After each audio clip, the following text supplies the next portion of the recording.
What's up YouTube, Dale here from Zephyr, and today I am bringing you a profile for the brand new art type in the form of Shining Sarcophagus. Now Shining Sarcophagus is a modernised update, I suppose, to some of Yugioh's classic cards that are not Dark Magician just yet. So this involves Gandora, it also involves the gadgets, as well as Silent Magician and Silent Swordman. Now Konami did this deck quite dirty, in the sense they ended up having, I believe, 3 to 4 secret rares, as well as 3 to 4 ultra rares, if you include the promo card. But I've been able to get the deck together. Luckily, all of the cards aren't that hugely expensive, but I definitely feel that this is something you want to be looking out for in the future, especially when we get the new lot of Shining Sarc support in Infinite Forbidden, and it definitely does have nostalgia feels to it because it is Yu-Gi related from the original anime. So with all of that out of the way, please smash that like button, hit that notification bell, and subscribe so you don't miss out on any more upcoming content. I'm going to take you through the profile, show you exactly what we've got, and explain why we've got it, as well as take you through some alternative options towards the end of the profile as well. So we start off with the main boss monster of the deck, and that is the Gandora G, the Dragon of Destruction.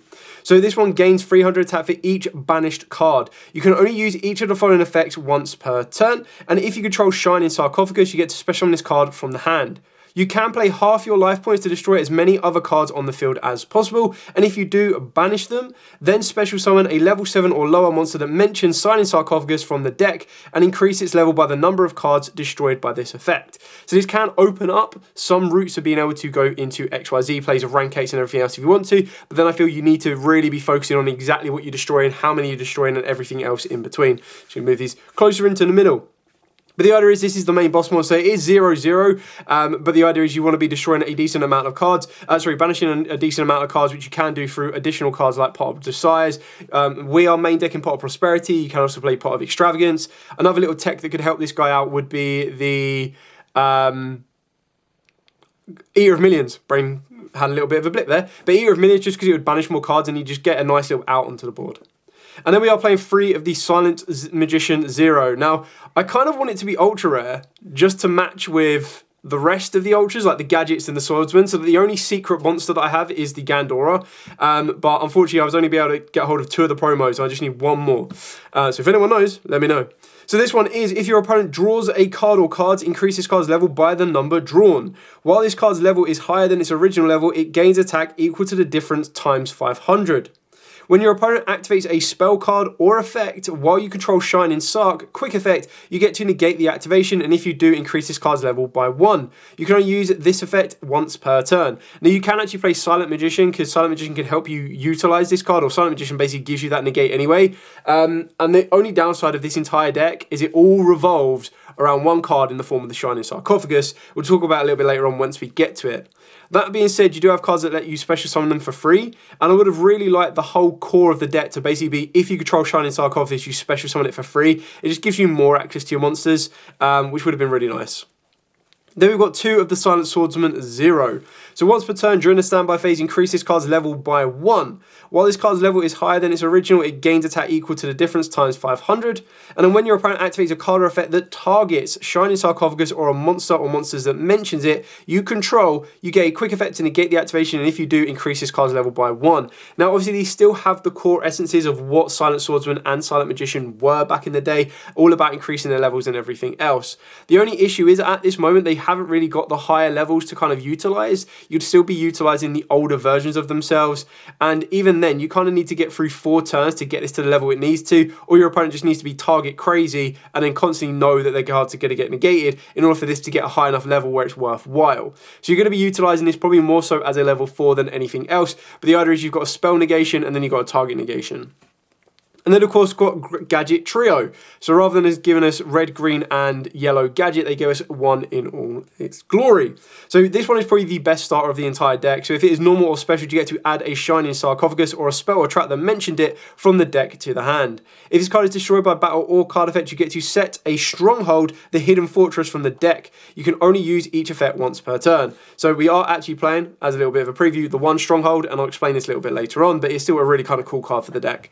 So this is my opinion is the best starter. Again, I would have loved the fact that if you control Shining Sarcophagus, special summon it for free. I don't think it would have been that broken. Like, it would have been great for the deck, but I don't think it's like, oh my god, this is now a splashable, like, abusable engine. I still feel it just would have given this deck a leg up that it kind of needs.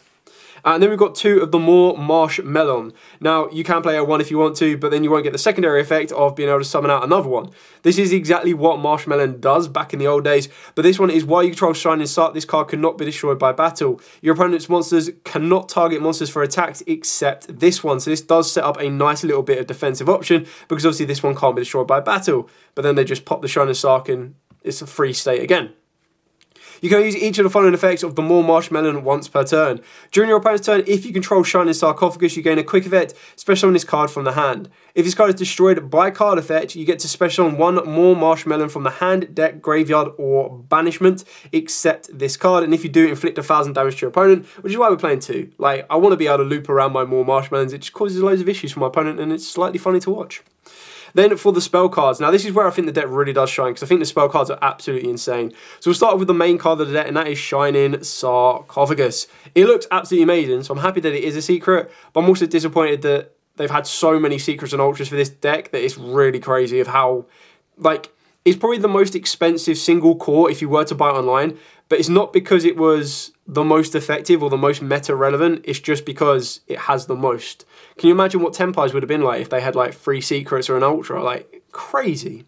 Anyway, can't be destroyed by monster effect, half a good success. Like, Cosmic Cyclone is now in the format, so is like Duster and Lightning Storm, so not so great.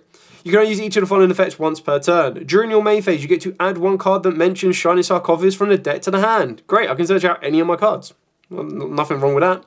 From the deck to the hand, except itself. If your opponent special summons a monster or monsters from the graveyard, a little bit restrictive, but okay. Except during a damage state, you get to discard a spell card, target one of those monsters, and send it to the graveyard. Now, obviously, target, not so great. Sending, pretty good. But the issue is you do need to discard a spell, which is why you are playing a small handful of spells. It's also why there is a runic version of this deck running around. Entirely up to you, but I wanted to try and keep it Yugi focused. Then what I would say is probably one of the best spell cards of the deck is Future Silence. I love the artwork on this one. I think it really does pop. So you get to add a monster that mentions Shining Sark from the deck to the hand. Then if you activate this card during the battle phase, as it is a quick effect, you can then draw a card, or each player draws until they have 6 cards in hand. So, I mean, you're giving your opponent draw fodder, which is a massive no-no, but you're also giving yourself a bit of draw fodder, depending on what you're playing. But, I mean, if you're playing Prosperity, you're not going to do that, and if you're playing Extravagance, you're not going to do that. So, Desires could be a very funny tech for this deck just because of the Gandora, and you are playing a lot of free ofs, so it really is up to you. And then the next one that I do really quite like is Ties That Bind. Now, my biggest issue with this one is the clause of how you can utilize it. So if you control Shining Sark and a monster that mentions it. Now, obviously, I know you can go Shining Sark, get the monster that mentions it. It could be your Gadget Trio. Gadget Trio could then go from there. But the issue is it allows you to special on 2 level 4 or lowers with different names that mention Shining Sarcophagus from the hand and or deck. But for the rest of the turn, after this card resolves, you can't special on from the extra deck. You can only activate 1 Ties That Bind per turn. Now, obviously, it's kind of like Ties of the Brethren, which understands why it locks you out of the extra deck. But the fact that it says, right, you need to control specifically these 2 cards to then get 2 more monsters to the board, and then all you're doing is you're either going to try and push for an OTK, or you're walling up. And the issue is it only lets you summon level 4 or lower, yet it's got the picture of the Gandora on the box, or like the artwork. It's like, well, can't even summon it. What's the point in that? So basically, you're going to be able to get the Swordsman, the Magician, the Trio Gadget, or the Marshman at the moment. And even in the future, when we do get the Dark Magician, you can't even get that because it's level 7. But still a really kind of cool card, and you are going to be playing it for the deck, as well as Turn Silence. The artworks on these are absolutely amazing. Like, I have no quarrels with these whatsoever.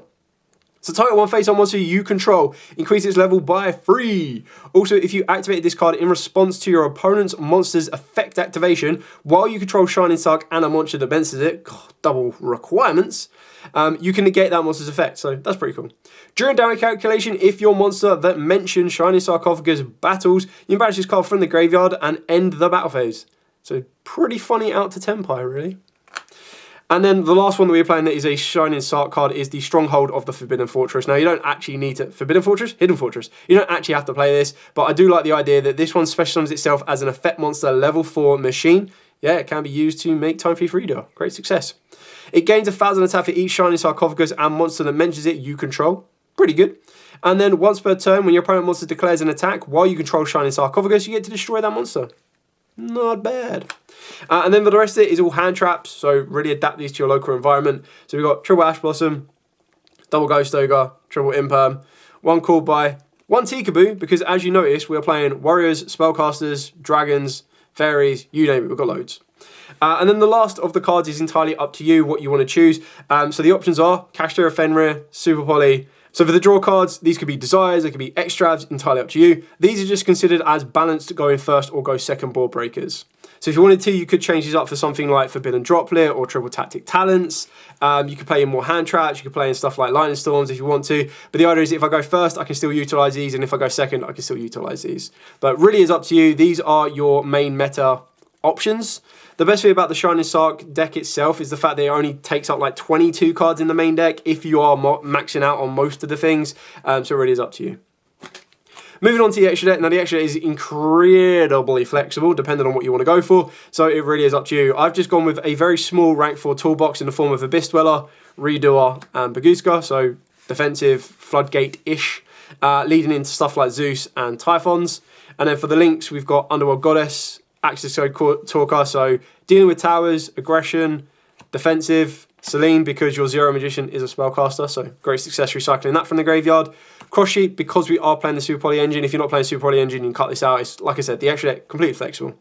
IP into SP. If you don't have SP, go for Nightmare Unicorn. And then your Super Poly targets of Mud Dragon, Garura, and of course Starving Venom, which you can go more on the targets from the extra deck, depending on what your local environment is. Or if you're not playing Super Poly, you cut these out and you've got 3 more spaces to do whatever you want to. And that's also why you can utilize stuff like Prosperity, Extrav, or Desires. So if you do go down Desires, I am looking for a way of being able to utilize a tuner in here, because what I would love is not only can I utilize Gandora, but then also utilize Cheng Ying in the deck. Could be really, really funny as well.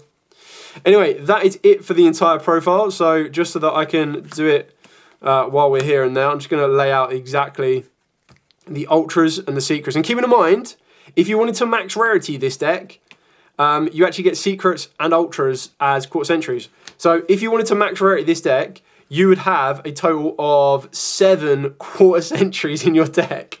Yikes, that's mental. You'd have 7 Quarter Centuries in your deck. And it is 4 Secrets, so nearly half of the entire Legacy of Destruction box was for the Shining Sarcophagus, and then 3 Ultra Rares. And then the only way you get the Ultra Rare of the Silent Magician is a promo.